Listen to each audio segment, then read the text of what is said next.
Olá, está preparado para começar a modelar no Revit e aprender também sobre a norma de acessibilidade, a NBR 9050? Nesse minicurso você vai ter uma visão macro sobre como trabalhar no Revit aplicando conceitos de acessibilidade e até o final desse vídeo você terá feito um projeto em BIM para pessoas com deficiência. Não acredita? Então pega um copo com água, ajeita sua postura na cadeira e vem comigo. Bom, começando aqui então o nosso curso, eu gostaria de apresentar rapidamente o modelo que será desenvolvido hoje, aqui nesta videoaula. E o modelo, para quem já viu o nosso último mini curso ensinando como montar uma casa popular, vai perceber que é bastante similar. A divisão de cômodos interna é muito parecida, só que dessa vez a gente adaptou a casa para uma situação de acessibilidade, ou seja, respeitando os critérios da NBR 9050 já na versão 2020. Então, a gente teve que modificar algumas esquadrias, como algumas janelas, modificamos também algumas portas, colocando aqui uma região de impacto, colocamos rampas de acesso com guarda-corpos. Se a gente der uma olhada aqui internamente no nosso modelo, a gente vai perceber que o chuveiro ele possui barras de apoio, o sanitário também. Então perceba que nós incorporamos uma série de famílias para trazer toda a norma de acessibilidade para esse nosso projeto. E ao mesmo tempo que você vai estar aprendendo aqui como modelar no Revit, a gente vai estar citando também uma série de aplicações da NBR 9050, de acordo com a última versão, que foi publicada no ano passado, 2020, e você vai estar aprendendo tanto o Revit quanto a norma de acessibilidade, ok? Eu estou disponibilizando aqui na descrição desse vídeo o link para o template e o modelo dessa casa completo. Então, se você quiser depois, ao final do curso, comparar o seu modelo com o nosso modelo completo, você pode também estar baixando. Não se preocupe, que aqui eu estou trabalhando na versão 2022, mas o template que eu estou disponibilizando, ele é na versão 2019. Assim como o arquivo pronto também, ele está sendo disponibilizado na versão 2019. Então, qualquer versão do Revit da 2019 para cá, você pode estar utilizando para acompanhar o nosso curso, certo? Nesse curso, eu não vou ser tão explicativo na questão da modelagem do Revit quanto eu fui no primeiro mini curso que nós publicamos há 2 semanas atrás. Para quem acompanha o canal já sabe do que eu estou falando. Nós divulgamos um mini curso ensinando como montar uma casa popular normal no Revit e eu fui bem detalhista na execução de cada comando, não só da parte de modelagem, mas também de toda a parte de documentação. Então, se você quiser acompanhar com mais detalhes essa parte de modelagem, eu recomendo que você veja aquele vídeo. Aqui a gente vai passar por todo o processo, mas eu não vou ser tão detalhista nas minúcias dos comandos como eu fui da outra vez, ok? Até porque eu quero também trazer mais coisas da NBR 9050 e não ficar tão focado assim dentro do Revit, certinho? Lembrando que nessa videoaula a gente vai apenas criar o modelo, a gente não vai trabalhar com documentação. Nós decidimos deixar para a semana que vem o detalhamento do banheiro e das rampas, porque essas são as duas partes que são assim mais diferentes em relação ao detalhamento da outra casa popular que a gente já fez. Então, a gente vai focar na semana que vem no detalhamento, nas anotações do banheiro para pessoas com deficiência e da rampa de acessibilidade. E aí, dessa forma, a gente vai trazer de novo aqueles conteúdos de cortes, anotações, cotas, tags, folha de impressão, tudo que a gente falou, mas dessa vez mais focado nesses dois itens, tudo também dentro da NBR 9050, ok? Então, nessa aula de hoje, a gente vai fazer apenas o modelo e, aproveitando a oportunidade, não deixe de se inscrever no canal, não deixe de curtir esse vídeo se você estiver gostando do nosso conteúdo e ative o sininho para você não perder a aula da semana que vem, ok? Que com certeza, se você curtir essa aula de hoje, você vai apreciar muito essa aula de detalhamento, porque a gente vai trazer também muito mais novidade dessa NBR 9050 aí que está revolucionando o mercado de acessibilidade aqui no Brasil, ok? Então, sem mais delongas, vamos para o nosso curso. Bom, estou então aqui com o meu Revit aberto e agora eu vou criar um novo arquivo a partir do template que eu estou disponibilizando aqui na descrição desse vídeo, ok? Lembrando mais uma vez que você pode utilizar a versão do Revit 2019 ou qualquer outra versão similar para poder trabalhar, ou qualquer outra versão posterior para poder estar aqui acompanhando essa videoaula, ok? Então, selecionei aqui o arquivo, template PCD Neurobim 2019, e vou criar um novo projeto a partir desse meu template.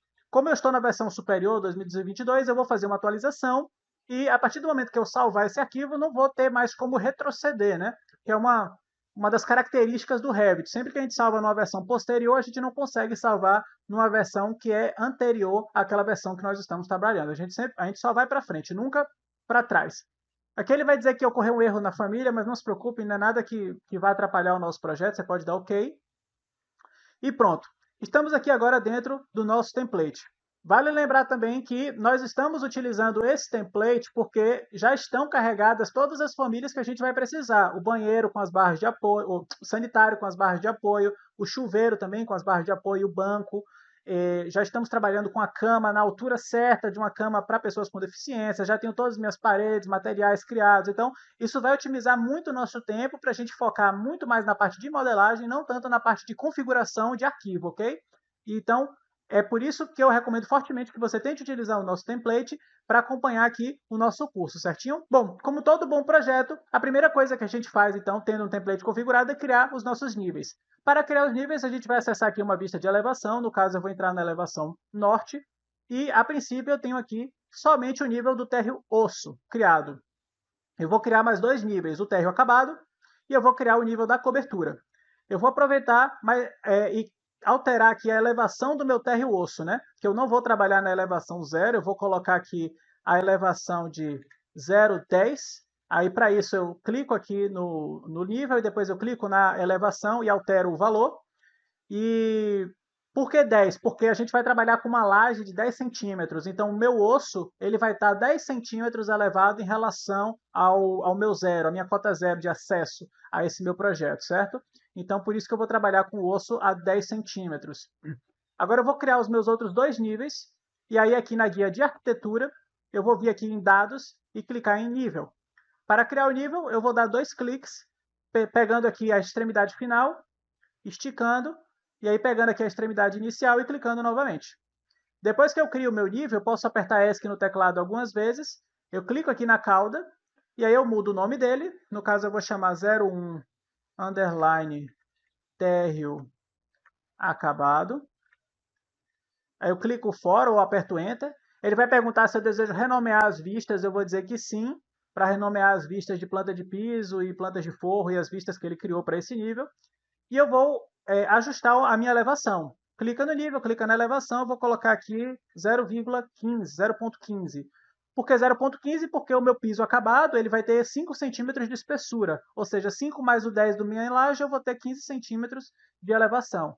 Para não deixar sobrepondo, eu clico aqui no meu térreo osso e clico nesse raiozinho que tem aqui, para poder fazer essa quebra. Depois eu posso ajustar a altura, o posicionamento, clicando nessas bolinhas e não deixar um texto sobrepondo o outro, certo? Vou criar agora aqui o meu último nível, que é o nível da cobertura, seguindo o mesmo procedimento. Vou renomear aqui para 02 caixa alta, cobertura. Clica fora ou aperta Enter. E vou ajustar a elevação para 3,24. O legal de você colocar a numeração na frente do nível é porque depois, quando você coloca aqui as vistas na planta de piso, elas ficam em ordem crescente. Muitas vezes, se você não coloca a numeração, por exemplo, se você tivesse colocado só térreo e cobertura, sem o número na frente, aí cobertura ia estar aqui no navegador de projeto em cima e térreo ia estar embaixo, porque o Revit ele classifica em ordem alfabética. Então, é interessante trabalhar com números, porque dessa forma a gente consegue fazer essa organização. Dá um pouco mais de trabalho, mas recompensa. Vai por mim que eu acredito que no final você vai acabar ganhando de volta esse tempo, certo? Certo. Aqui eu vou fazer o seguinte agora. Eu vou eliminar algumas plantas de piso. O Revit criou automaticamente aqui duas plantas de piso estruturais que eu não vou utilizar, então eu clico nela e deleto. Aqui na planta de forro, eu vou eliminar a planta de forro da cobertura e vou deixar só a planta de forro do térreo acabado, que é a única que eu vou utilizar aqui para trabalhar. E com isso, eu tenho então os meus níveis criados. Meu segundo passo agora é criar o meu terreno, para eu saber onde é que estão os meus limites de trabalho, para eu poder construir a minha residência dentro daqueles limites, né? Não tem muito sentido a gente trabalhar sem essas dimensões no momento. Então eu vou acessar aqui a planta de piso de terreno, que ela já veio já pré-configurada para permitir a visualização da topografia. As demais vistas não permitem que a gente enxergue a topografia, existe uma configuração específica para isso. Então a gente vai acessar a planta de piso do terreno. E primeiro eu vou criar linhas de modelo para poder delimitar o perímetro desse meu terreno, certo? Então eu vou vir aqui na guia de arquitetura e eu vou clicar em linhas do modelo. E eu vou criar aqui um retângulo com 7,80 de largura por 15 metros de profundidade. Então ele vai ser um retângulo, né, com 7,80 por 15 de comprimento ou profundidade, como você quiser chamar.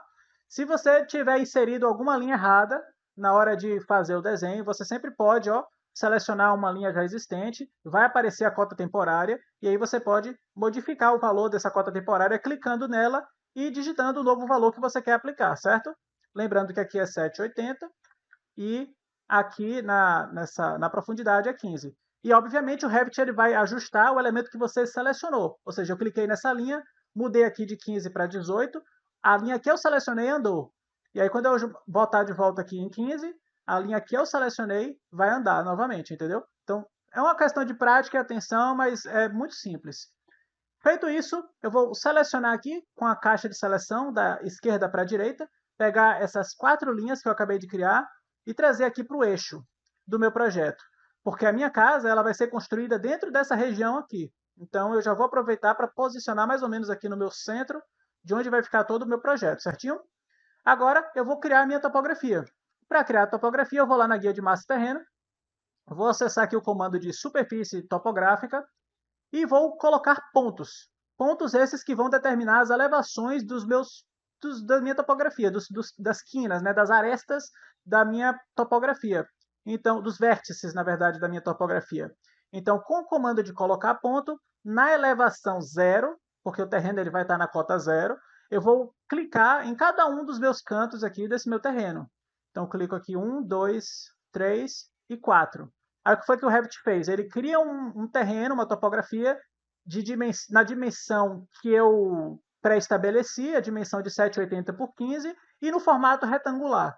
Sem essas linhas, eu ia ter bastante dificuldade de configurar essas dimensões com precisão, porque esse comando de ponto ele não funciona muito bem com cotas. Então eu preciso criar as linhas antes para eu ter a referência e eu assim poder criar a minha topografia, viu?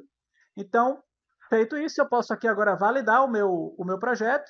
E aí, se eu for lá no meu 3D, clicando aqui na casinha na parte superior aqui da minha guia de acesso rápido, eu vou visualizar que eu já tenho aqui a minha topografia e aqui estão também as minhas linhas de modelo. Não delete ainda as linhas de modelo, nós vamos utilizar ela ainda mais um pouquinho. Quando for para deletar, eu vou dizer, certo? Ok, eu vou agora para a minha planta de piso do térreo osso, porque agora eu vou criar as paredes externas da minha edificação. Lembrando que aqui eu também estou utilizando o conceito de parede separada, ou seja, a parede ela não contém todas as camadas que normalmente ela conteria se eu estivesse trabalhando com a parede sanduíche ou parede cebola, como as pessoas chamam, né? A parede que ela vem toda composta com todas as camadas. Eu já expliquei isso no minicurso passado, vantagens e desvantagens, né, de trabalhar, mas quem não acompanhou vai, mais uma vez, visualizar aqui prós e contras de trabalhar com as paredes separadas, né? Então, eu vou acessar agora aqui a guia de arquitetura e eu vou acessar aqui o comando de parede. Eu vou começar com a parede de concreto. Normalmente, casas populares são trabalhadas com parede de concreto, pois isso facilita a execução, isso otimiza o tempo de execução do projeto. E eu vou fazer algumas pequenas configurações aqui, ó. Na altura, eu vou colocar ela conectada ao nível da cobertura, ou seja, essa minha parede ela nasce no térreo osso e vai até o nível da cobertura, certo? Vou trabalhar aqui com linha central da parede, na linha de localização, e vou deixar o comando de cadeia habilitado para poder criar várias paredes na sequência, certinho? Depois de fazer isso, eu posso então começar aqui a criar o desenho, o croquis, o esboço do que vai ser essa geometria externa da minha casa, certo? Então a gente tem aqui uma parede, e aí vai ter um puxado, vai chegar aqui muito próximo desse meu limite externo, depois ele desce, ele volta, aí tem uma subida onde vai ter a porta de acesso, aqui puxa para a região da cozinha, a gente vai ter um puxadinho aqui do banheiro, depois volta, e aí fecha com a região do quarto. Lucas, você fez assim no olho mesmo? Calma, a gente vai ajustar a posição de cada uma dessas paredes depois de inserir. Eu gosto de trabalhar assim porque isso me dá mais precisão e eu acho que até me dá mais agilidade também, do que ficar tentando já colocar a parede na posição certinha. Eu prefiro primeiro fazer um esboço desse desenho e depois eu vou ajustando a medida de cada parede conforme o que foi especificado no meu projeto, ok? Então, eu tenho aqui esse esboço. Eu peço que você agora faça no seu computador, qualquer coisa até pausa esse vídeo, esse esboço que você está vendo aqui. As dimensões não se preocupe porque a gente vai ajustar agora, ó. Então, eu vou começar primeiro ajustando todo esse lado esquerdo aqui da minha edificação. Vou começar aqui primeiro por essa parede superior. Se a sua cota temporária ela não estiver em relação ao limite do terreno, vamos supor que ela esteja aqui, ó, pegando uma parede dessas aqui interna. Você vai fazer o seguinte, você vai pegar, clicar em uma dessas bolinhas azuis e arrastar até onde tem aqui o limite externo, e aí você solta. Que aí ele passa a pegar o limite externo do seu terreno, ou seja, o limite do terreno como uma referência e não uma outra parede. Você sempre pode fazer esse ajuste com as cotas temporárias. Por exemplo, aqui ele está pegando essa parede, eu podia jogar para aqui para fora. Que aí o Revit... E agora, quando eu editar essa cota, movendo essa parede, eu vou estar ajustando em relação ao limite do terreno e não em relação a outra parede, certo? Aqui eu vou colocar a distância de 1,96. Essa daqui eu vou colocar a distância de 1,23. Essa parede daqui agora, em relação ao limite do terreno, eu vou colocar a distância de 1,80. Quase eu tinha acertado, hein? E essa parede daqui, em relação ao limite do terreno, eu vou colocar a distância de 5,02. 5 metros e 2 centímetros, certo? Vamos arrumar o fundo agora. O fundo, eu tenho aqui essa paredezinha em relação ao limite do fundo, a distância é de 6,35. Essa daqui, em relação ao fundo, a distância é de 2,33. E essa daqui, em relação ao fundo, a distância é de 2,97. Exatamente isso aqui. Essa lateral direita, ela tem a distância de 3 centímetros. Então, eu vou botar aqui, ó, 3 centímetros. Que é só a espessura do meu revestimento externo, que a gente vai colocar daqui a pouco. Então, é só 3 centímetros que a gente insere aqui. Vamos arrumar a frente e finalizar, então, a nossa geometria. Começando aqui por essa parede menorzinha, eu tenho a distância em relação à frente do meu terreno de 6,40. Essa daqui, em relação à frente, eu tenho a distância de 4,18. E, por fim, essa daqui, em relação à frente, eu tenho a distância de 2,88. Pronto. Agora eu tenho toda a geometria externa, né? Toda a volumetria da minha casa já configurada de acordo com as dimensões que eu já tinha pré-calculado. E é claro que aqui entra considerações de recuo, né, que tem que ser verificadas de acordo com a legislação de cada cidade, qual é o recuo mínimo aceitável em relação à altura. Normalmente o recuo ele varia em função da altura da edificação, né? Então isso tudo tem que ser avaliado. Aqui no meu projeto eu já tinha feito esse cálculo previamente, estamos trabalhando com essas dimensões, ok? Qualquer coisa, se você perdeu alguma, é só voltar, dar um pause que você consegue pegar certinho. Vamos fazer agora a nossa laje de fundação. Para fazer a laje de fundação, eu vou trabalhar com piso. E aí eu vou vir aqui na guia de arquitetura, eu vou clicar em piso. Alguém poderia perguntar, pô, Lucas, por que você não vai na guia de estruturas e trabalha com laje, o comando de laje? Porque, na verdade, não tem diferença. A única diferença entre trabalhar com piso e trabalhar com laje é que para o Revit, se você for fazer depois uma análise estrutural do seu projeto, ele interpreta a laje diferente de piso.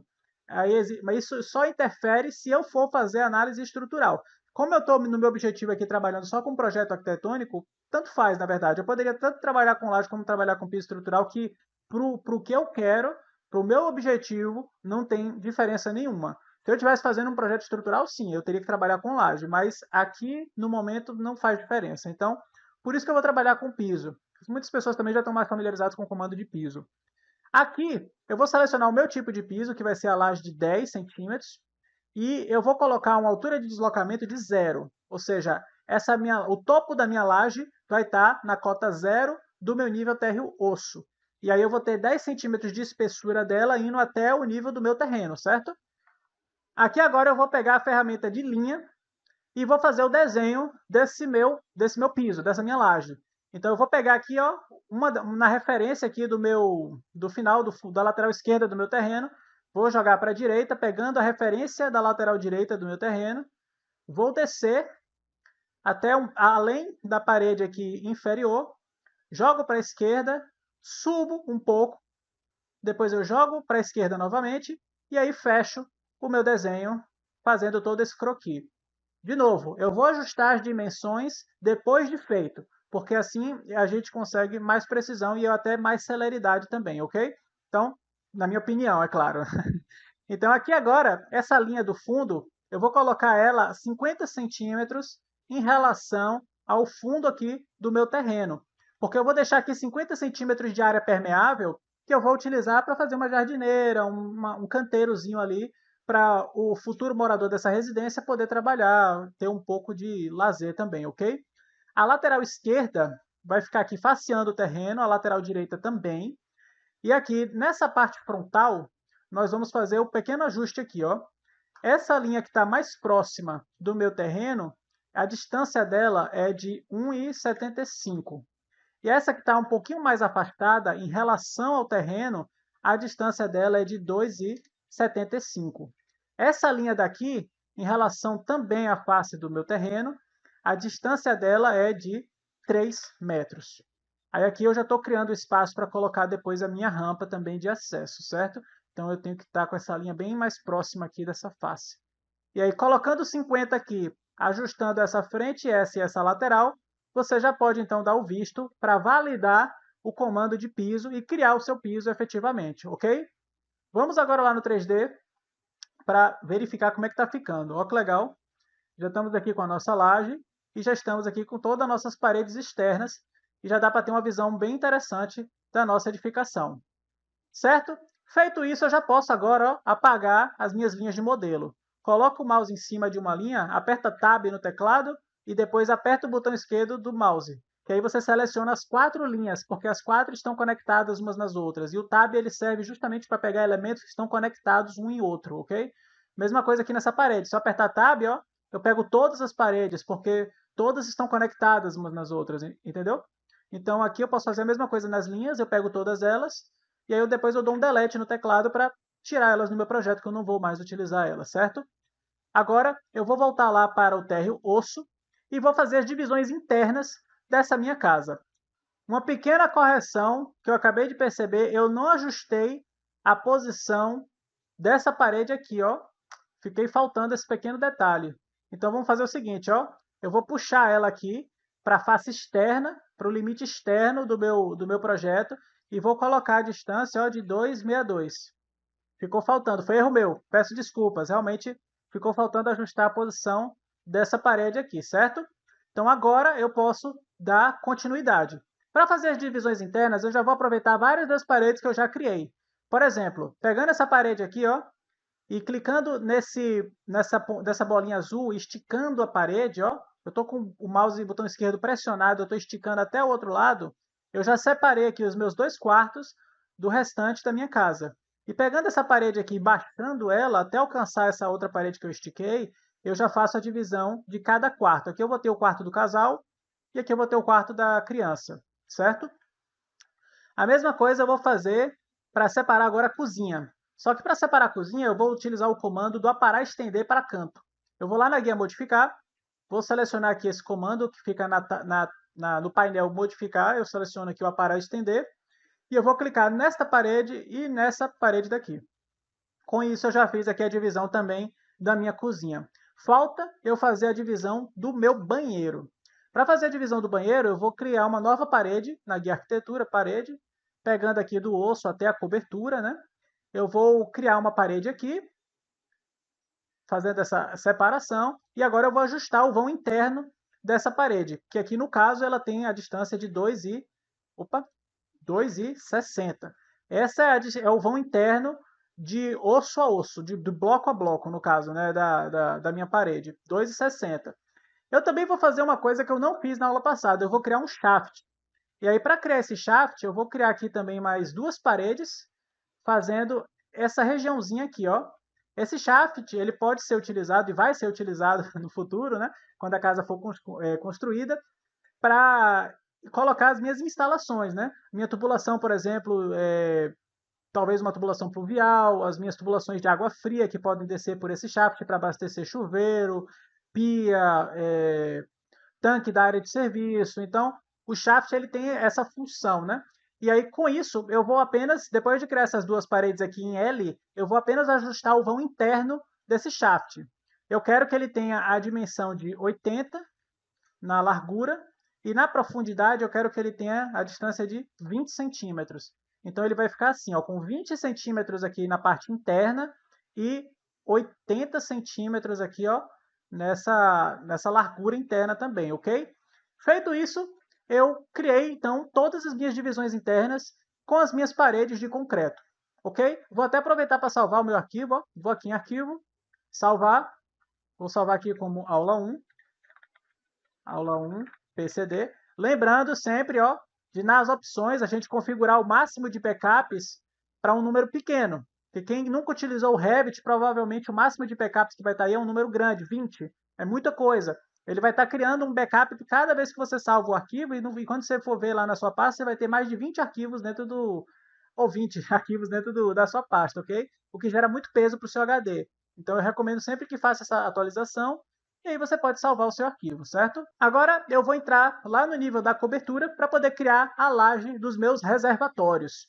Mais uma vez, eu não estou visualizando nada aqui no nível da cobertura. Eu preciso ter a referência do que eu já fiz lá no meu térreo osso. Então aqui nas propriedades da planta de piso, é só clicar no vazio ou apertar ESC no teclado algumas vezes.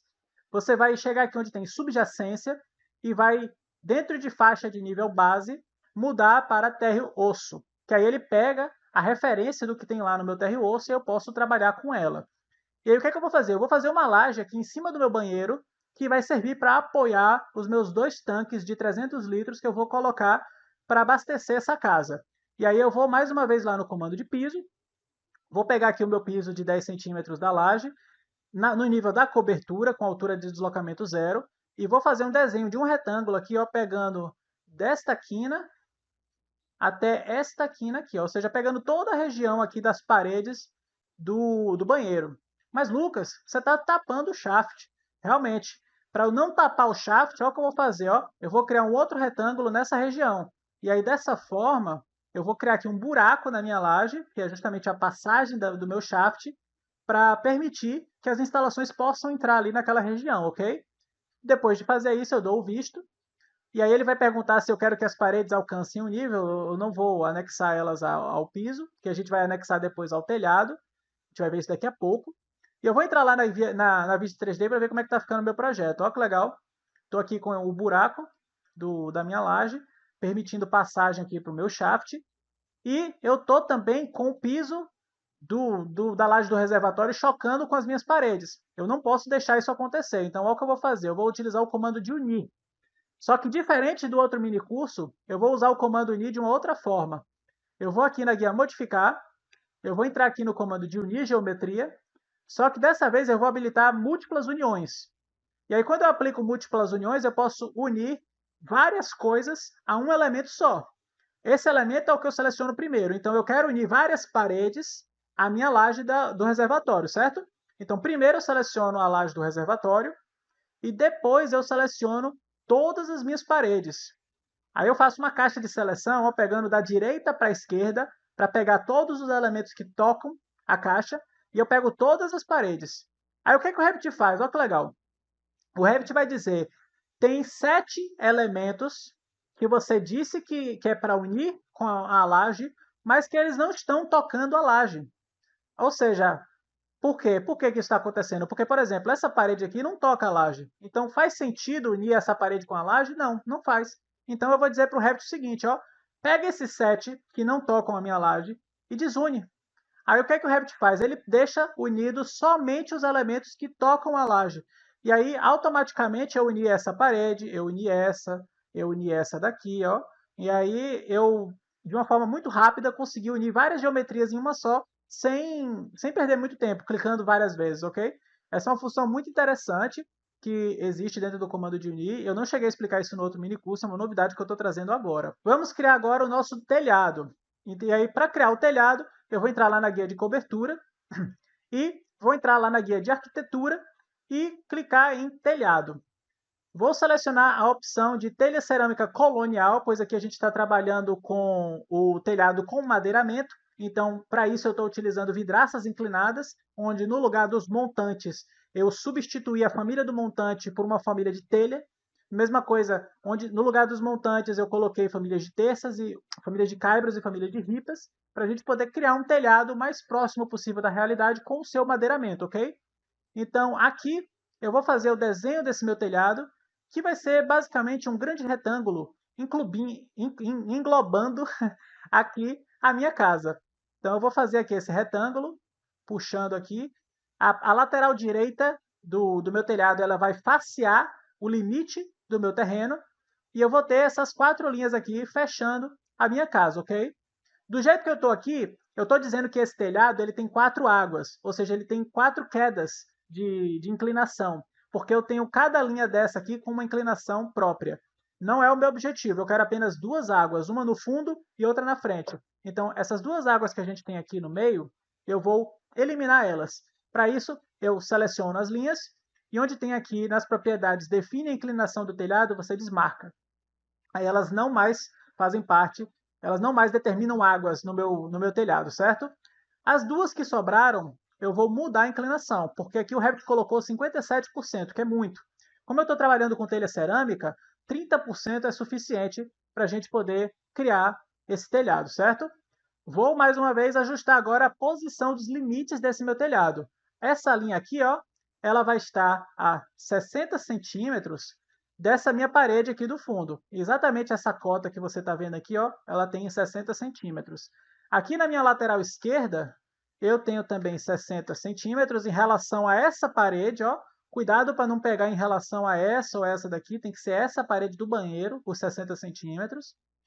E essa da frente, mesma coisa, 60 centímetros também, só que em relação a essa parede daqui, ó, a que está mais próxima da entrada da casa. Então agora eu ajustei os limites desse meu telhado e eu vou ajustar também a altura do meu beiral. Onde tem aqui ó, o deslocamento da base do nível, eu vou colocar menos 10 centímetros, menos 0,10. Que eu dou um Enter, e aí esse telhado, a pontinha dele da queda, o beiral, né, ele vai ficar um pouquinho rebaixado em relação ao nível da cobertura. A gente vai ver isso daqui a pouco. Então, dá um visto para concluir o meu desenho. Vamos acessar aqui ó, a elevação norte, por exemplo. Acho que a elevação norte, dá para ver, pronto. Aqui, ó, perceba que a parte mais inferior do meu telhado ela está 10 centímetros abaixo do nível da cobertura, que é exatamente aquela região ali do meu beiral. E aí, dessa forma, a gente dá um acabamento melhor para esse telhado, certo? Indo lá no 3D, perceba que o meu telhado ele é uma composição de várias telhas, que são os meus montantes, ó. A gente pode selecionar cada telha individualmente. Lembrando que sempre que a gente for fazer alguma edição nesse telhado, a gente não deve trabalhar selecionando a telha. A gente deve trabalhar selecionando o telhado. Aí como é que eu seleciono o telhado, Lucas? A gente sempre aproxima o mouse ó, aqui dos limites externos do meu telhado. E se não aparecer o limite, o perímetro do telhado, você aperta o Tab no teclado, que aí ele muda a seleção. Ou seja, ele deixa de estar pegando a telha e passa a pegar o telhado como um todo. E aí eu posso depois apertar o botão esquerdo do teclado, que aí agora eu percebi que eu selecionei a vidraça inclinada, ou seja, o telhado todo. E aí eu posso fazer edições nele, mudar a elevação, eu posso editar o perímetro, trabalhando com o telhado como um todo. A gente nunca trabalha individualmente as telhas, porque as telhas elas estão vinculadas ao telhado. Então qualquer edição no telhado vai no telhado, ok? Aproveitando o desenho desse telhado, eu vou agora criar o meu telhado de telhas de caibros e o telhado de ripas. Então eu vou pegar esse telhado aqui, que eu já tenho, da telha cerâmica colonial, e vou copiar ele 2 vezes para baixo e depois alterar os tipos, certo? Então primeiro eu clico, pode ser aqui mesmo no 3D, ó, é só habilitar a visualização da fachada da esquerda, ou se você tiver um pouco de dificuldade de trabalhar no 3D, a gente pode trabalhar também, ó, numa das nossas elevações. Aí eu recomendo que seja a elevação oeste ou a elevação leste.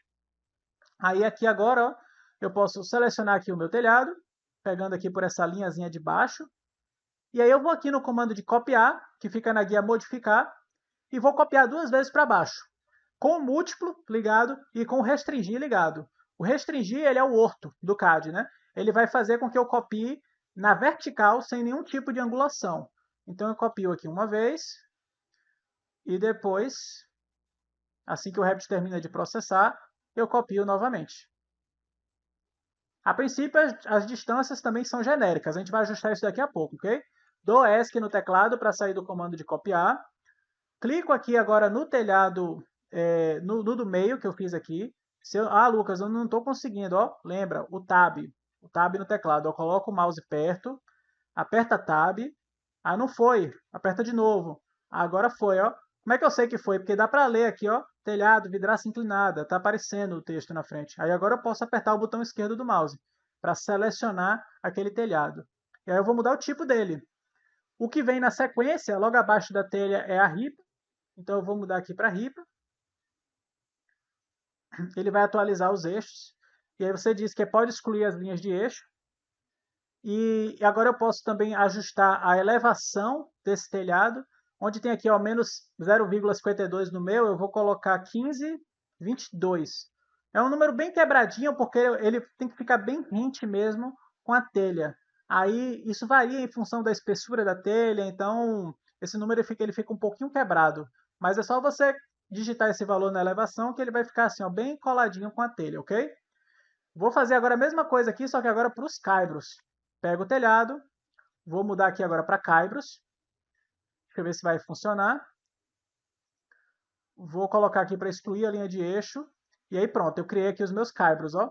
Vou ajustar a elevação para menos 0,2148. E aí ele vai ficar ó, coladinho. E aí com isso eu já estou com o meu telhado todo criado. Eu posso ir lá agora no meu 3D. E quando eu observar, ó que legal, já dá para ver aqui mais ou menos uma estrutura. Eu sei que teria que ter as terças também, mas aqui a gente está simplificando um pouco para focar mais na questão dos comandos mesmo do Revit, ok?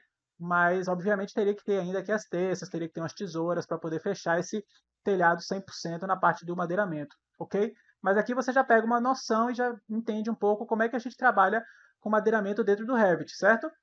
Vou fazer agora vou anexar as minhas paredes a esse telhado para elas apoiarem essa estrutura. E aí, para tanto, eu clico em uma das minhas paredes e aí eu digito no teclado o atalho SA. SA serve para selecionar todos os elementos que são daquele mesmo tipo do primeiro elemento que eu cliquei. Então, eu cliquei na parede de concreto e eu dei SA. Então, ele vai pegar todas as paredes no meu projeto que são paredes de concreto. E aí ele pega todas as minhas paredes. É exatamente isso que eu quero, certo? Grava esse atalho, que é uma ajuda enorme ele. Aqui agora eu vou anexar o topo dessas minhas paredes. Aqui ó, o topo tem que estar marcado. E vou selecionar aqui o telhado de caibros. Se você tiver na dúvida de qual telhado você está pegando, ó, coloca o mouse, espera um pouquinho, que aí quando aparecer ó, habitacional caibros, aí você clica. Que aí o Revit ele vai fazer isso, ó, ele vai elevar a altura das minhas paredes até alcançar ali a elevação dos meus caibros, criando esse apoio que a gente está vendo aí, ok? E aí com isso eu fechei o meu telhado desse meu projeto. E aí agora eu posso ir lá para o meu térreo acabado para começar a inserir as minhas portas. Antes disso, só um pequeno detalhe, aproveita para já fechar essas janelas que estão abertas, ó, para a gente não diminuir o processamento do Revit, porque muitas janelas abertas aumentam muito o consumo de memória do seu computador, e isso diminui a sua produtividade. Então é sempre uma boa prática ir fechando as janelas de trabalho, ok? Aqui agora nós vamos começar a trazer coisas, conteúdos né, da nossa NBR 9050, porque até o momento a gente está muito dentro da parte civil, mas agora a gente vai perceber já as diferenças entre o modelo que a gente trabalhou no outro minicurso e esse modelo que a gente está trabalhando agora, ok?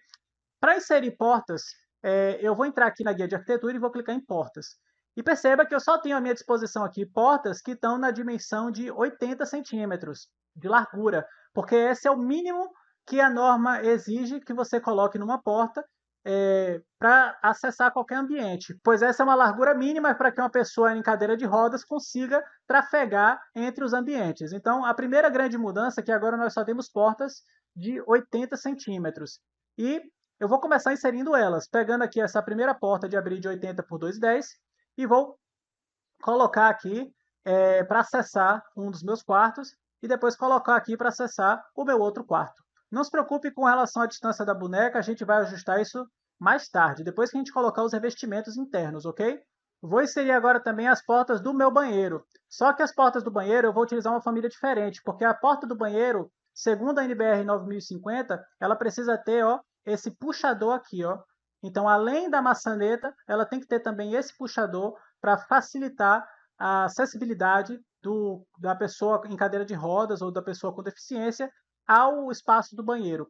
Uma outra curiosidade também é que o sentido de abertura ele tem que ser de dentro para fora do banheiro, né? Então essa porta ela tem que ser colocada nesse sentido que eu estou colocando aqui agora, abrindo para o lado da circulação. Normalmente, se fosse uma residência normal, eu estaria no sentido inverso. Aqui também aproveitando, para a gente ir mostrando um pouco mais dos nossos modelos, eu vou clicar aqui nessa parede e a gente percebe que a gente tem aqui já o apoio da nossa porta vinculado aqui à nossa porta, né? Então a gente tem esse puxador já configurado na dimensão mínima de 40 centímetros, conforme exige também a NBR 9050. Aqui agora eu vou inserir mais duas portas, que é a porta de acesso à minha residência, que eu vou utilizar o mesmo padrão dos quartos, só que na dimensão de 90 centímetros. Vou colocar aqui essa porta, inserindo desse lado. O meu lado de abertura não é esse, eu quero virar para cá. Então aperta espaço no teclado. E aí você pode rotacionar o eixo, o sentido de abertura da sua porta, ok? Vou colocar aqui agora a porta da cozinha. Então vou pegar esse padrão aqui, que é o padrão de alumínio, também na dimensão de 90, e vou colocar nesta posição aqui, pronto.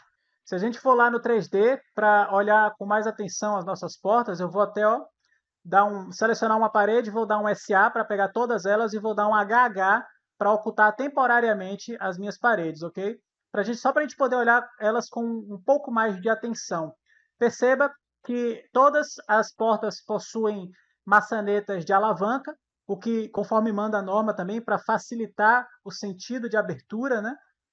Todas as portas elas possuem também exceto a porta de alumínio aqui da cozinha, né? Mas as portas de madeira, a gente colocou também aqui um material resistente a impacto, que a norma manda e exige que tenha uma altura mínima de 40 centímetros, para quando uma pessoa em cadeira de rodas for entrar naquele espaço, ela não danificar aquela porta. Então tem esse tipo de exigência que nós colocamos também aqui em nossas portas, ok?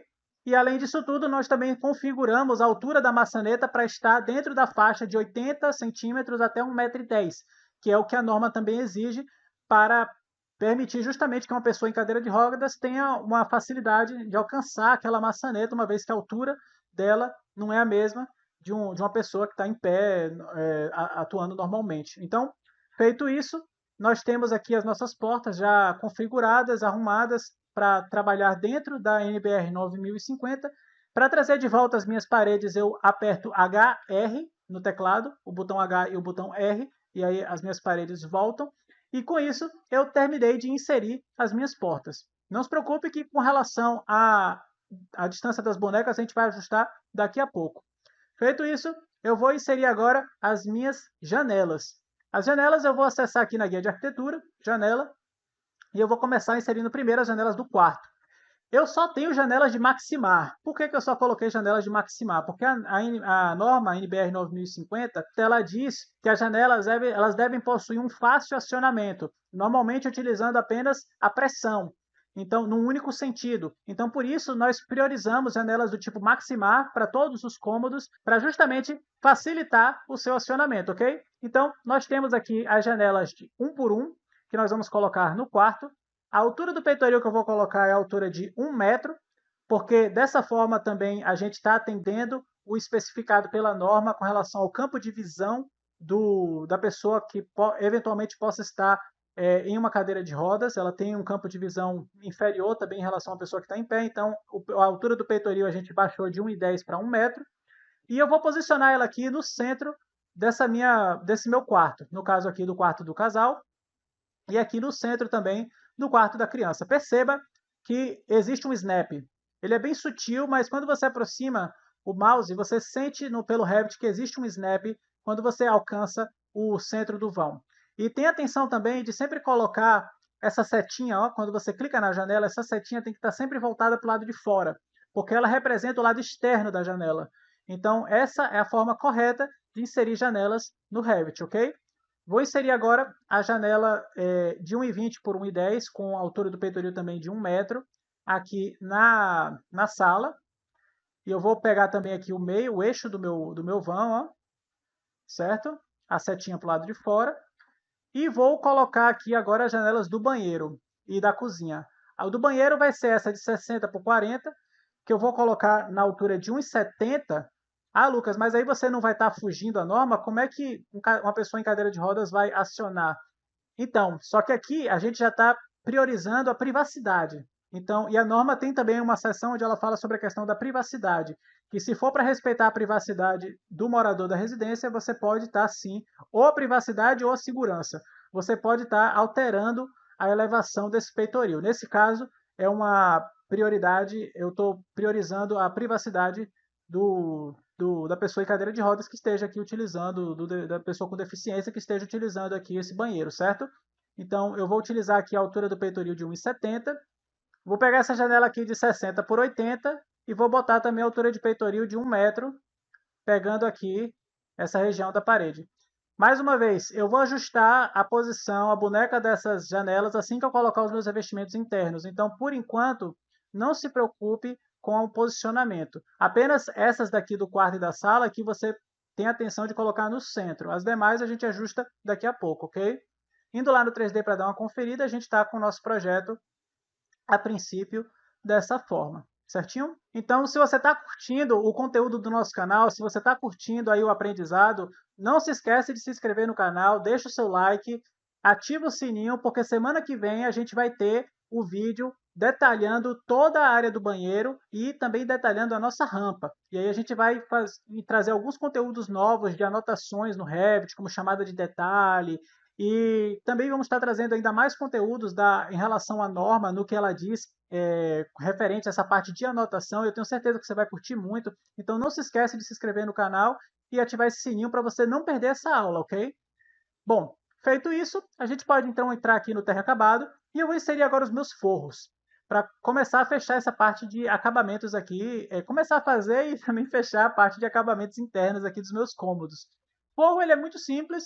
Na guia de arquitetura eu vou clicar aqui em forro, e eu vou colocar o forro composto de gesso na altura de 2,50 nos quartos e na sala. Para isso eu vou utilizar o forro automático, onde o Revit reconhece os limites aqui das minhas paredes, e aí eu posso ir apenas clicando nos meus espaços para fazer a inserção.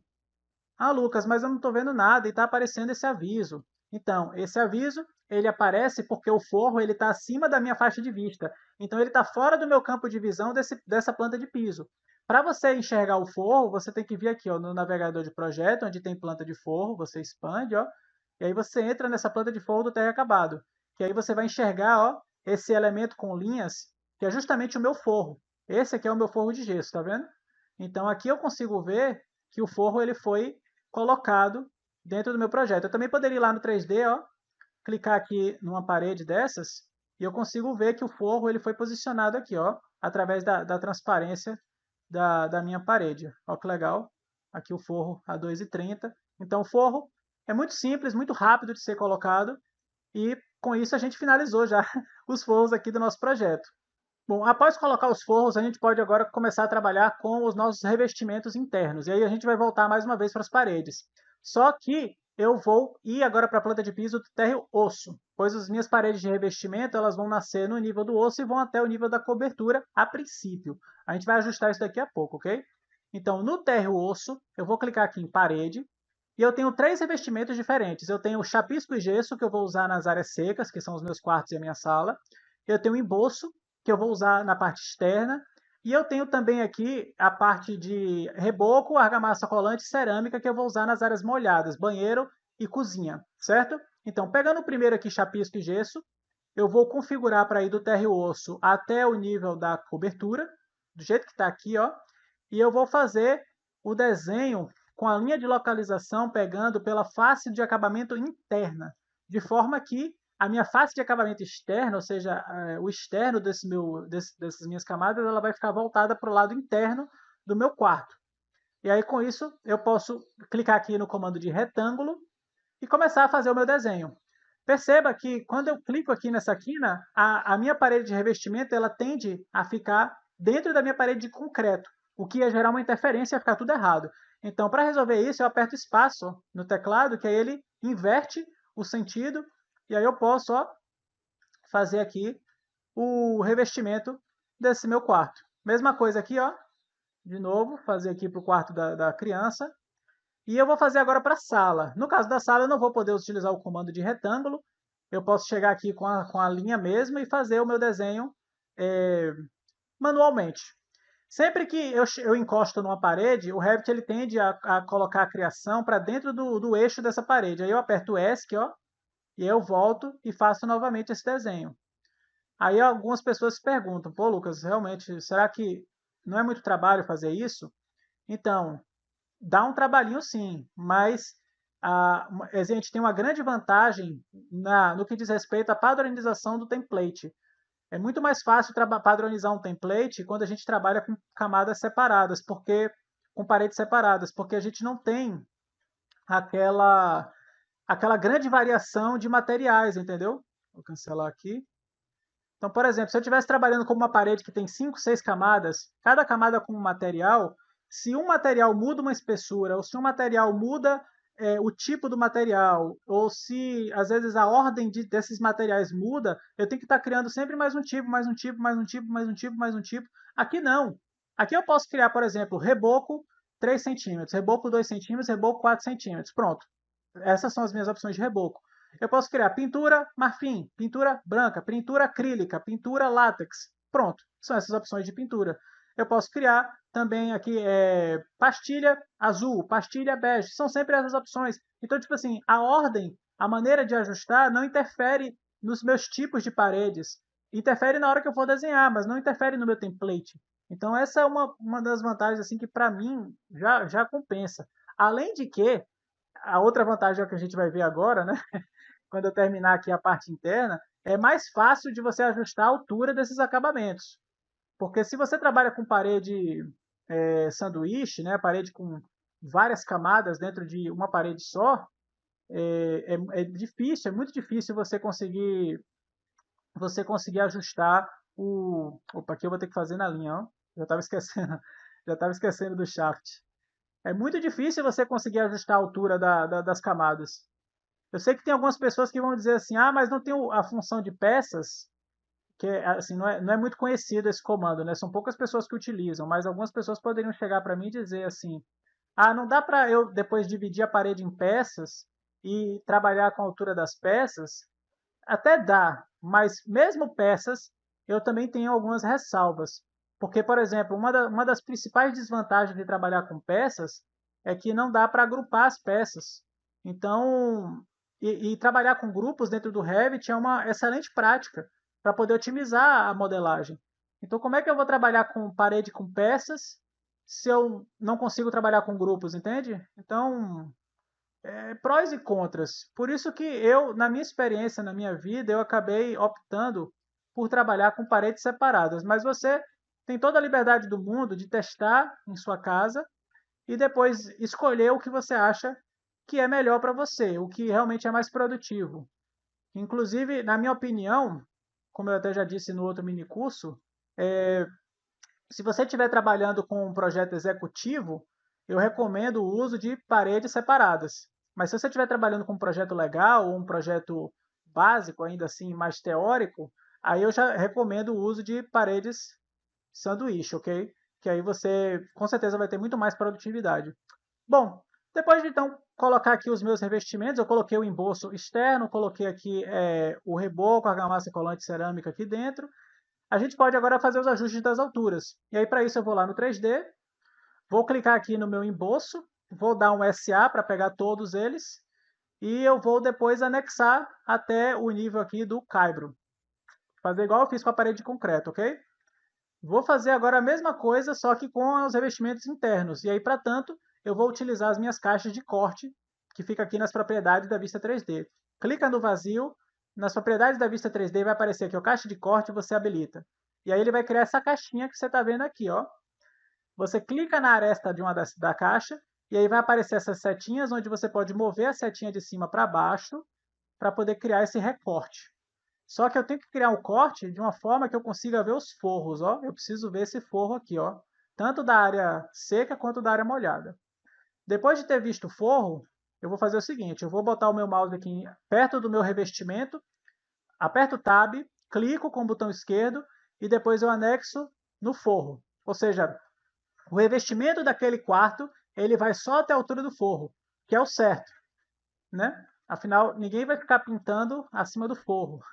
E ninguém vai também ficar botando cerâmica, né, acima da altura do forro. Então, isso aqui gera um erro no quantitativo que é muito grande se você não ajustar depois, certo?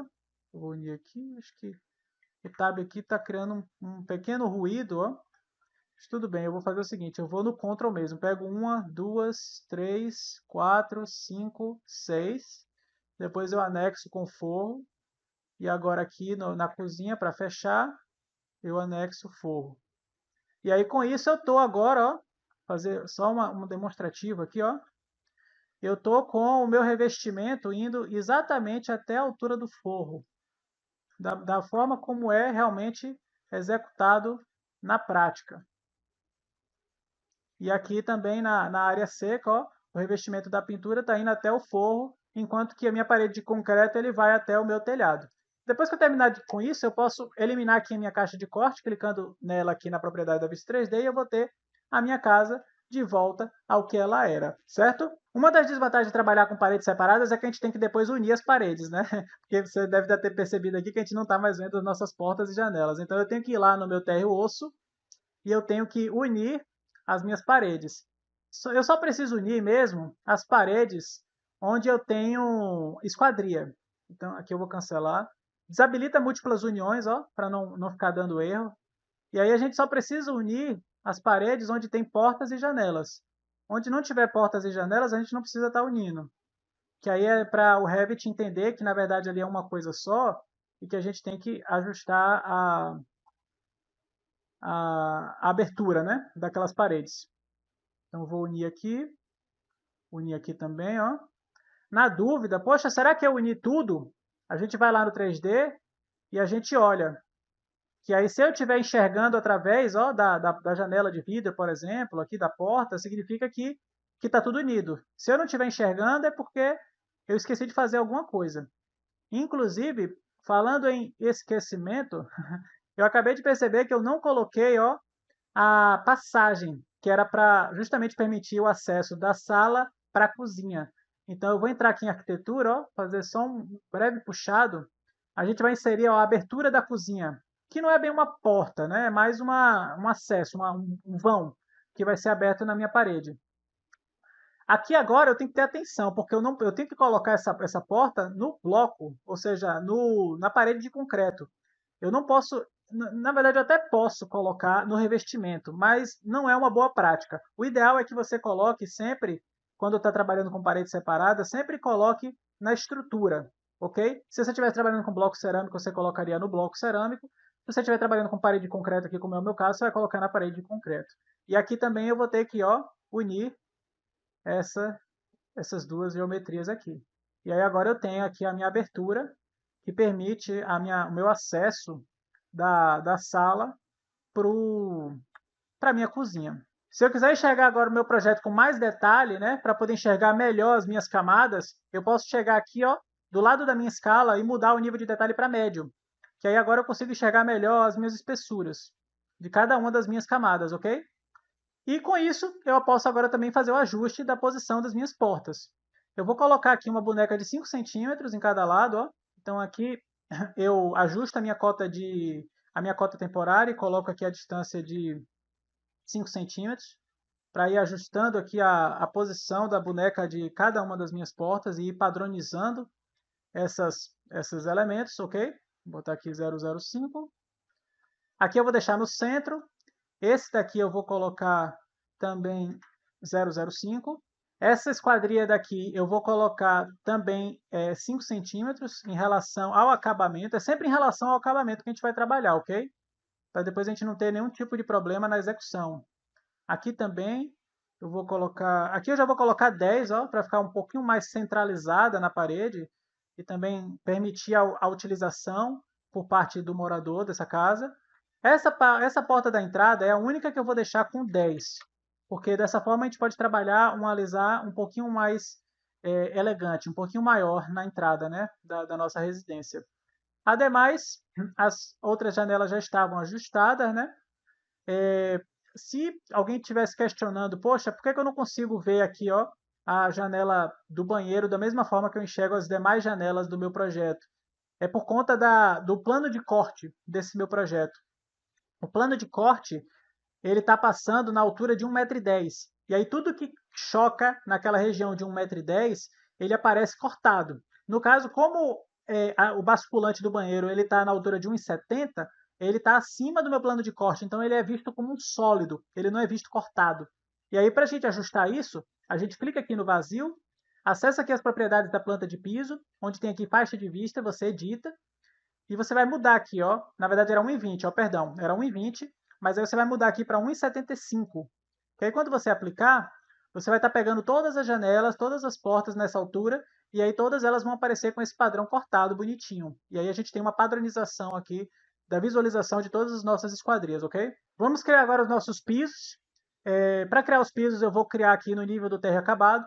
Vou lá em arquitetura, clicar em piso, e eu tenho dois pisos acabados aqui. Eu tenho o piso da área comum e eu tenho o piso da área molhada.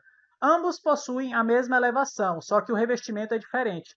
Ah, mas por que que ambos possuem a mesma Por que que ambos possuem a mesma elevação?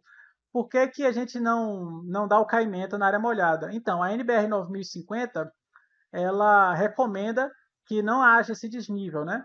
Porque qualquer desnível, ele já é um dificultador para uma pessoa portadora de deficiência ou e também principalmente para pessoas que utilizam cadeiras de rodas, ok? Então, pensando nisso, nós criamos tanto o piso da área comum quanto o piso da área molhada, tendo a mesma espessura, que no caso é a espessura de 5 centímetros, que a gente já tinha inclusive configurado lá no nosso nível anterior. Eu estou trabalhando aqui os 3 desenhos das áreas secas num só, vou deixar a elevação de 0 e vou dar aqui o meu visto para criar o meu piso da área seca. E agora vou criar um novo piso, vou mudar aqui o tipo para área molhada e vou pegar aqui a minha região do banheiro, que aí eu vou ter que vir também aqui, né, no desenho manual para poder pegar aqui a região do shaft, ó. E eu vou ter que vir aqui também com um retângulo, pegando aqui essa região da cozinha. Certinho? Mesma coisa, até acabado, 0, vou dar o visto. E aí agora eu estou com o meu piso acabado do banheiro, nivelado com o meu piso acabado da área seca. Lembrando também, né, que esse piso aqui da área molhada ele tem que ser antiderrapante, para também não evitar acidentes, né? Para finalizar então a parte de revestimentos dessa casa, eu vou lá no meu 3D e vou começar a colocar agora as pinturas pintura tanto externa quanto a pintura interna.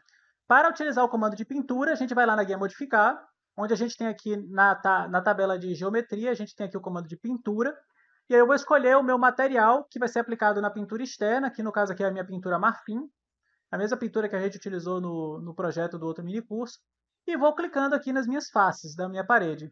E aí o Revit ele vai aplicar esse material na face daquela parede e esse material ele também é quantificado. Então depois na tabela de paredes levantamento de materiais que a gente cria, a gente tem aqui a contabilização em metros quadrados dessa pintura, certo? Vou fazer o seguinte agora, eu vou puxar aqui a minha caixa de corte, mais uma vez, para poder pintar as minhas paredes por dentro. Então vou baixar aqui de novo, dessa vez baixar até menos do que o forro. E aí eu vou vir de novo aqui na parte de pintura e vou pegar a pintura branca. E aí pintar as minhas paredes internas aqui da sala. Aqui, da sala e dos quartos, ok? Aqui. Aqui parece que eu cometi um pequeno deslize. Deixa eu fazer um leve ajuste aqui rapidinho. Parece que as camadas estão invertidas. Como é que eu sei disso? Porque não era para estar cinza aqui. Era para estar branquinho, porque é um acabamento de gesso que eu coloquei por cima da minha argamassa. Então, aqui era para estar em outra cor. Aí como é que eu faço? Ó, eu faço o seguinte, eu vou selecionar essas 4 paredes, eu coloco o mouse em cima, aperto Tab, seleciono as 4, eu mudo aqui a linha de localização para a linha central da parede e aperto espaço, porque aí ele inverte o lado, só que ele inverte em relação à linha central, então não há nenhum tipo de deslocamento. Se eu tivesse invertido em relação, por exemplo, à face de acabamento externa, ele ia fazer isso, ele ia mover a parede. Então eu tenho que mudar para a linha central e fazer aquela reversão, ok? Então agora no meu 3D, eu perceba que a cor ela já está mais branquinha, porque é a cor do gesso, e aí eu posso aplicar a minha pintura aqui por cima do material gesso, certo? Então, opa, aqui. Se pintar 2 vezes a mesma parede, não tem problema nenhum, ele não é contabilizado 2 vezes, ok? Só tem que tomar cuidado para não clicar em nenhuma parede que você não queira pintar, que aí você vai estar criando um quantitativo errado, pintando uma coisa que na verdade não vai ser pintada na prática, né? Tira a caixa de corte.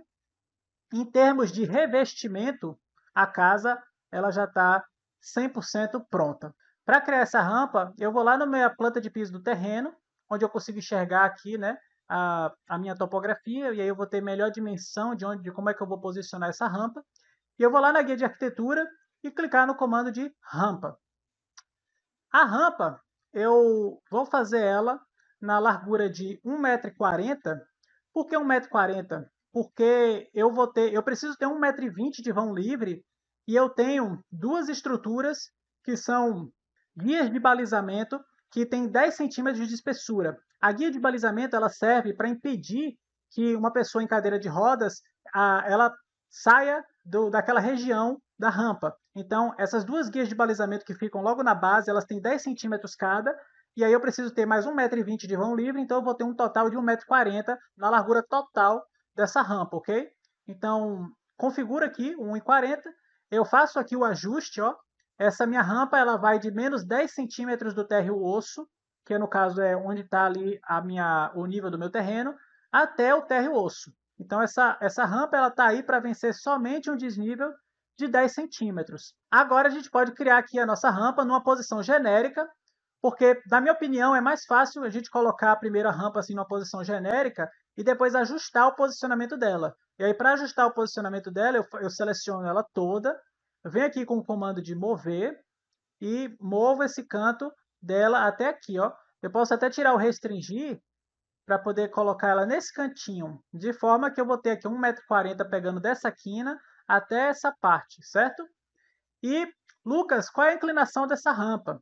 A inclinação dessa rampa, se a gente for aqui em editar tipo, a gente vai ver que é uma inclinação de 1/13, o que deixa mais ou menos a inclinação de 7,7%, que está dentro do que a NBR 9050 permite. Porque como a gente está vencendo um desnível que é menos do que 80 centímetros, a gente pode trabalhar com uma inclinação que vai até no máximo 8,33%.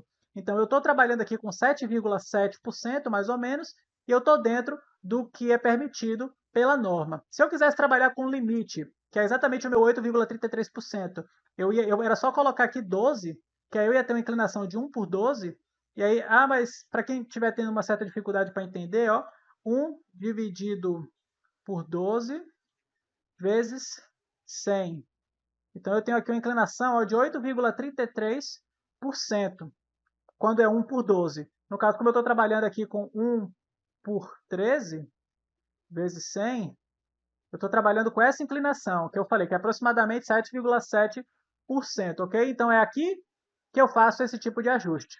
Dou um ok, estou com a minha rampa posicionada, com a minha inclinação certinha, com a altura do vão vencida certo, eu posso dar um visto, e aí ele já cria a minha rampa automaticamente. Se eu for lá no 3D, eu percebo que os meus guarda-corpos eles também já são inseridos automaticamente.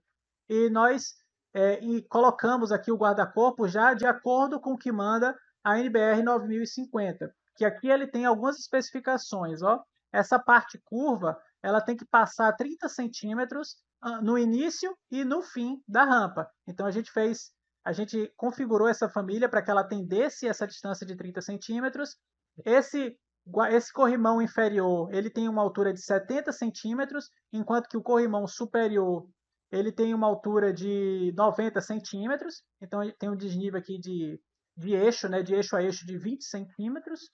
E nós temos aqui essa guia de balizamento, que é essa estrutura de concreto que fica aqui na base, que está justamente guiando a pessoa em cadeira de rodas para que ela não saia daquela região ali da rampa. Tudo de acordo com a NBR 9050. Só tem um pequeno ajuste que a gente vai fazer aqui, ó. Se você perceber, o guia de balizamento está saindo um pouquinho a região da rampa, porque ele é colocado no eixo. Então eu preciso colocar aqui uma distância de menos 0,05 para trazer os meus guias de balizamento 5 centímetros para dentro de cada lado. Então a gente tem aqui ó, 10, mais 1,20 de vão livre e mais 10, totalizando aqui o meu 1,40 daquela largura da rampa que a gente configurou na hora do desenho. Por conta desse desnível também, a gente tem que colocar em um piso tátil, que são para pessoas que possuam dificuldades visuais, elas consigam identificar que ali existe um desnível a ser vencido, e nós também já trouxemos essas famílias de piso tátil aqui no nosso projeto. Eu vou vir aqui na guia de arquitetura, vou clicar aqui em componente, e vou pegar essa sinalização aqui de piso tátil, nessa dimensão aqui de 25 por 25. Eu vou inserir a princípio uma aqui numa posição genérica e depois eu vou mover ela para colocar aqui no cantinho. E aí eu vou copiar ela até fechar a região aqui do vão da minha rampa, certo? Eu pego aqui com o comando mover, pego aqui essa quina, coincido aqui com essa quina de cá. Vou usar agora o comando de copiar, vou deixar o múltiplo e o restringir habilitado. E vou copiando aqui ó, de uma quina para outra, até fechar aqui o vão da minha rampa. Pô, Lucas, o último está passando. Você faz o seguinte, ó, você pega essa setinha que tem aqui ó, e aí move, até alinhar aqui. Ó. Se você quiser alinhar precisamente, você pode usar o comando de alinhar. Que aqui a gente vem, ó, comando de alinhar, pega aqui a face e essa face. Que aí ele fica justo nessa posição, certo? Vou pegar logo esses 5 que estão aqui, ó. Com o Ctrl no teclado pressionado, eu consigo selecionar os 5, ou você pode também fazer ó, uma caixa de seleção da esquerda para a direita, pegando aqui os meus 6 piso táteis, são 6 tátil. Agora, não sei como é que é esse plural, me bati aqui agora. E vou copiar e colar ele aqui na parte superior, porque ele tem que estar tanto na base quanto tanto na base quanto no topo dessa rampa, certo? Então eu vou copiar ele aqui, trazer para cá e dou um ESC para validar. Esses daqui eu tenho que ajustar a altura, né? Perceba que eu não consigo visualizar eles porque eles estão abaixo do meu piso. Então eu vou fazer o seguinte, aqui onde tem o comando de selecionar por face, eu vou mudar para eu não correr o risco de selecionar aqui a face do meu terreno. Vou fazer uma seleção aqui ó, da esquerda para a direita para pegar os 6 que estão aqui embaixo e vou subir eles à altura de 10 centímetros. Que aí eles ficam em cima da minha laje. Aí quando eu for lá no 3D, ó, a gente vai ter essa representação aqui da nossa rampa, conforme manda a NBR 9050. Bom, para fechar então o nosso projeto e essa aula, a gente vai começar agora a colocar os nossos mobiliários. E aqui então a gente vai entrar no térreo acabado, que é o nível onde vão entrar todas as nossas mobílias. E nós vamos fazer um ambiente de cada vez, ok? É importante frisar que os ambientes eles têm que sempre ter larguras de 90 centímetros dispostas para que a pessoa em cadeira de rodas ela possa trafegar pelo aquele ambiente e sempre tem que ter um espaço onde o giro de 1,50 m de diâmetro ele possa acontecer. Então, primeiro a gente vai colocar aqui todos os mobiliários, depois a gente vai verificar com uma simbologia que eu carreguei se esse giro está sendo atendido, ok? Então, vamos lá. Vou entrar na guia de arquitetura, vou entrar em componente e vou começar a inserir aqui os meus mobiliários de acordo com cada espaço que eu tenho aqui nesse meu projeto. Começando então aqui pela minha cama de casal. Eu vou colocar aqui uma cama de casal no quarto do casal. Vou aproximar aqui com a seta do teclado, ó, o máximo possível da minha parede. Dessa forma eu tenho aqui ó, uma circulação de 1 metro, quase 1,10 m, então eu estou atendendo a norma. Aqui também nessa parte a gente tem que ter aqui a distância de 90 centímetros, assim como nessa parte inferior também. Então aqui agora eu vou colocar um armário, um closet, e aqui vou inserir nesse cantinho desse meu projeto. Esse armário eu vou colocar com a largura de 1,50 m. A gente vai ver que vai ter que fazer essa alteração para permitir aqui a circulação correta. Então ele tem que ter no máximo 1,50 m. Eu ajusto aqui. O resto eu vou deixar como está. Eu vou mover e ajustar ele aqui para o cantinho, ok? Feito isso, eu vou fazer só mais uma verificação, ó, com relação aqui a essa distância. Aqui eu não posso deixar essa distância de 87, eu tenho que mover essa cama um pouco mais para cima. Então eu vou colocar aqui pelo menos 95, né? Porque eu não estou pegando exatamente na face do meu armário, então eu vou deixar 95. E aí dessa forma eu deixo aqui ainda os meus 90 e aqui tem 90 também, para respeitar essa circulação do quarto de casal, certo? Vamos agora para o quarto da criança. No quarto da criança eu vou pegar aqui uma cama de solteiro, vou posicionar ela aqui nesse canto, e vou pegar aqui um outro armário, que vou posicionar aqui nessa lateral. Mais uma vez, a gente tem que estar respeitando aqui a distância de circulação, então eu vou modificar aqui a largura desse armário para 1,60 e a profundidade eu vou colocar de 50 centímetros. Então eu vou mover esse cantinho para esse cantinho daqui, tiro restringir, ó, para posicionar nesse canto, e aí dessa forma eu tenho aqui uma distância que com certeza é maior do que 90 centímetros, certo? É importante frisar também que essas camas elas possuem altura máxima de 46 centímetros, conforme manda a norma. Então a gente também teve que ajustar um pouco a altura dessas famílias, dessas camas, para que elas conseguissem atender essa exigência da NBR 9050, ok? Com isso, eu finalizei aqui o meu quarto da criança. Eu vou agora para a minha sala de jantar. Aqui a gente vai fazer uma divisão, né? Uma sala de jantar e uma sala de estar, onde a gente vai ter um sofá e uma televisão. Então aqui eu vou inserir a minha mesa de jantar. Indo aqui em componente, eu posso procurar aqui dentro das minhas opções de famílias pela minha mesa de jantar, que está exatamente aqui, o Table Dining. Vou inserir ela no térreo acabado e colocar ela aqui o mais próximo possível da parede para permitir também a minha circulação aqui nessa região, ok? Bom, basicamente minha sala de jantar era só isso. Vou fazer agora a inserção dos meus mobiliários do banheiro, ó. Aqui que entra um monte de coisa de acessibilidade. Vou começar pegando primeiro a minha pia, que é o meu elemento mais fácil, também já apareceu aqui para mim.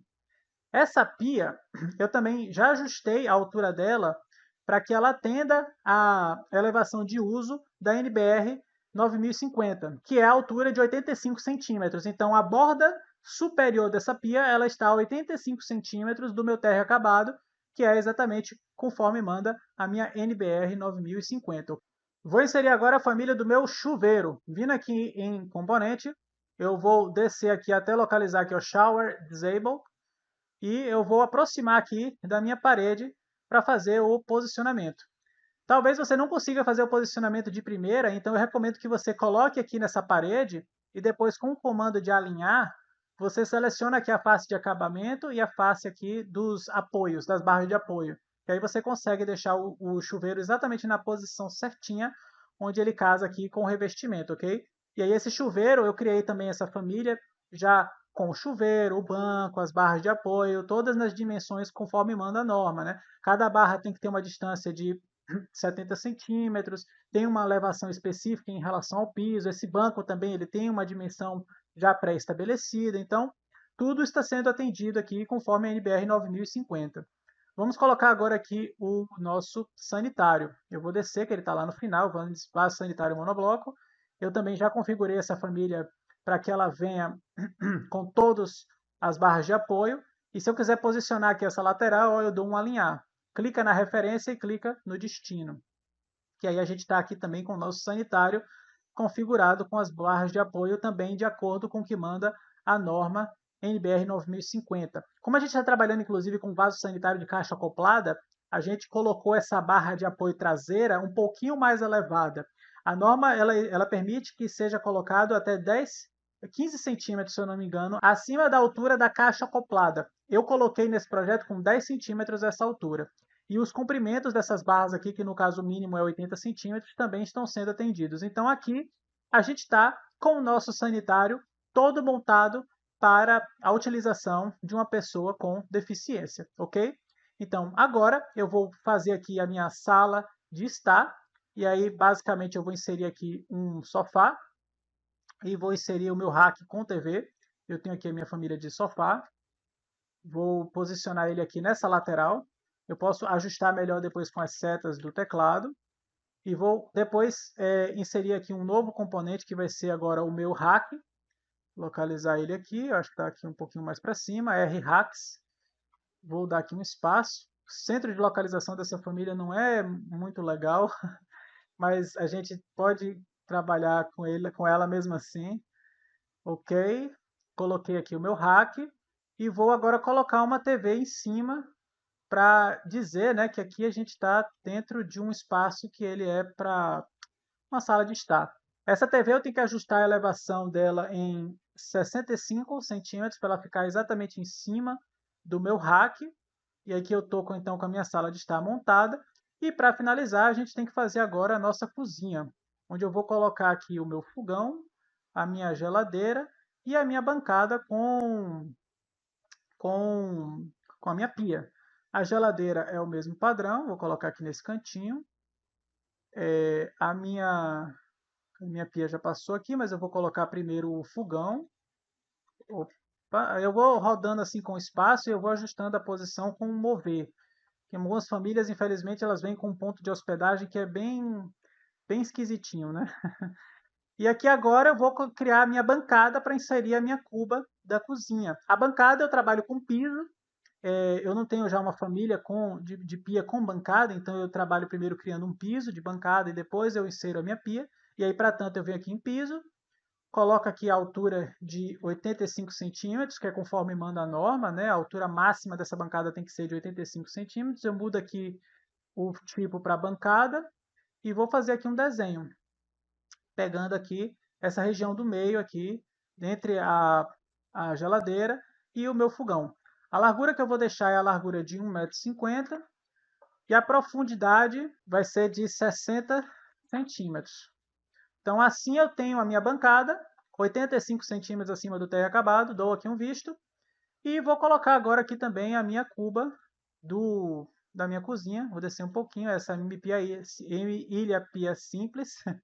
Vou colocar na face e inserir ela aqui, ó, no centro dessa minha bancada. A gente teve também que alterar a família dessa pia, porque a NBR 9050, ela diz que o fundo da pia ela tem que estar no mínimo 73 centímetros do chão, porque é uma área livre que tem que estar disponível para que uma pessoa em cadeira de rodas possa entrar, né, embaixo daquela bancada para poder trabalhar nela. Então, esse fundo dessa pia ele tem que estar no mínimo 73 centímetros de altura do nosso piso acabado. Então a gente teve que fazer esse pequeno ajuste também. Bom, após inserir então todos os meus mobiliários, eu posso fazer aquela verificação. Será que eu estou permitindo em todos os meus espaços o círculo de giro de 1,50 m? Vamos ver. Eu preparei aqui um componente, ó, que está carregado aqui, o círculo de giro do cadeirante. Ele está inserido como modelo genérico. E aí eu posso colocar ele aqui no nosso projeto para a gente verificar se cada um dos nossos espaços ele permite esse círculo de giro. Então eu vou colocar aqui primeiro no quarto do casal, ó. Perceba que está bem apertado, está bem no limite, mas sim, eu tenho aqui o meu círculo de giro de 1,50 m nesse quarto. Vou inserir novamente aqui em componente, ó. Aqui no quarto da criança eu também tenho o meu círculo de giro. Aqui na sala eu tenho até mais de um círculo de giro, ó, eu tenho aqui na sala de estar, eu tenho aqui também na sala de jantar e aqui na sala de estar, né? No banheiro eu também tenho aqui o meu círculo de giro, sem colidir com absolutamente nada, apesar de que no banheiro a NBR 9050 ela até permite que esse círculo de giro ele entre um pouco na região do sanitário ou na região da cuba, porque em alguns casos o banheiro ele não consegue ser tão aberto assim. Aqui a gente conseguiu fazer com que o círculo de giro ele não colida absolutamente em nada com nenhuma de nossas peças. Então, está excelente aqui o nosso projeto. Vamos lá na guia de arquitetura, vou inserir aqui o da cozinha, né? Vou fazer aqui o mais próximo. Aqui também, ó, perceba que eu tenho um pouco desse meu círculo entrando aqui na região inferior da minha bancada, mas não tem problema, porque isso é permitido. segundo a legislação, segundo a norma NBR 9050. E se não fosse esse o caso, eu até poderia diminuir aqui essa minha profundidade da bancada para pelo menos uns 50 centímetros. Depois até poderia mover também aqui essa posição dessa minha cuba para poder não permitir esse giro, né? Se fosse o caso assim de criar um problema, tipo, não, o fundo da cadeira pode acabar batendo na bancada, então a gente diminui aqui um pouquinho a profundidade da nossa bancada para permitir que não haja nenhum tipo de problema e a gente tem aqui o nosso círculo totalmente funcionando. Mas tem uma tolerância sim, e essa tolerância ela permite que a gente possa trabalhar com aquela bancada de 60 centímetros. Feito isso, eu poderia também avaliar aqui essas áreas externas. Perceba que todas essas regiões que a gente está colocando aqui foi, inclusive, respeitando a circulação mínima de 1,20 m que a norma ela estabelece, que todo corredor de circulação ele tem que ter no mínimo 1,20 m. Quer dizer, na verdade, depende do comprimento desse corredor. No caso, como esse corredor aqui, nessa lateral esquerda da nossa edificação, ele possui mais ou menos aqui uns mais de 10 metros, então a gente teve que trabalhar com a largura mínima de 1,20 m, que é exatamente essa largura que a gente colocou aqui, ó. Então, a gente teve que atender esse 1,20 m, conforme manda a NBR 9050, e deixamos também espaços aqui bem amplos para poder ter todo o círculo de giro em toda a região externa e interna da nossa casa, certinho? Então, estamos atendendo a norma. Eu vou até eliminar esses círculos, porque eles não são necessários agora, foi mais para mostrar que estamos sim trabalhando dentro das exigências. E para fechar então com chave de ouro, eu vou colocar aqui os meus reservatórios. No outro mini curso, quem acompanhou percebeu que eu esqueci de colocar os reservatórios, então eu vou lá na planta de piso da cobertura, ó. Eu vou procurar aqui os meus tanques de água. Deixa eu ver onde é que eles estão. Aqui os meus tanques. Eu vou colocar dois, ó. Um aqui e outro aqui. Então eu estou disponibilizando 600 litros de água para essa residência. Eles vão ficar hospedados. Deixa eu dar aqui um VH nas paredes, ó. Eles vão ficar hospedados aqui em cima dessa minha laje. O VH ele é um comando que oculta a categoria. Então, quando eu dei VH e eu cliquei numa parede, eu ocultei todas as paredes desse meu projeto. E aí, para trazer o VH de volta, no caso as paredes de volta, a gente clica aqui nessa lâmpada, aí clica na parede e aí vem aqui em desocultar categoria. Que aí as paredes voltam de novo, entendeu? E aí a gente consegue enxergar o nosso projeto como estava normalmente.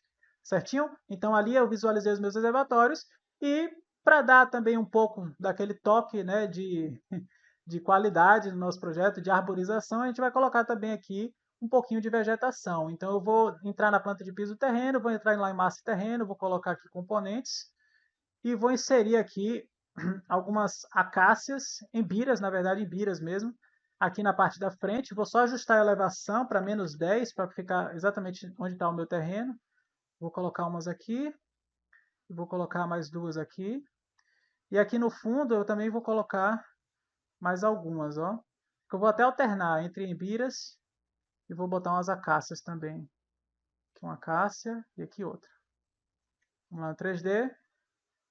Deixa eu ver se ficou certinho. Certinho, ó. Minhas embiras, as minhas acácias. Só ajustar aqui a altura da acácia, ó. Não, já está certo. Então tá tudo certo. Perfeito. Então, se você ficou comigo até aqui, não se esquece de se inscrever no canal. Semana que vem vai sair o vídeo do detalhamento do banheiro e da rampa. Então, a gente vai trazer mais conceitos ainda da NBR 9050. Se você está aqui comigo é porque com certeza você gostou muito desse conteúdo, você gostou do aprendizado que você viu, então você com certeza não vai querer perder. Se inscreve no canal, ativa o sininho e deixa aquele like para a gente saber que você está curtindo o nosso conteúdo, ok? Então, forte abraço e muito obrigado pela sua presença.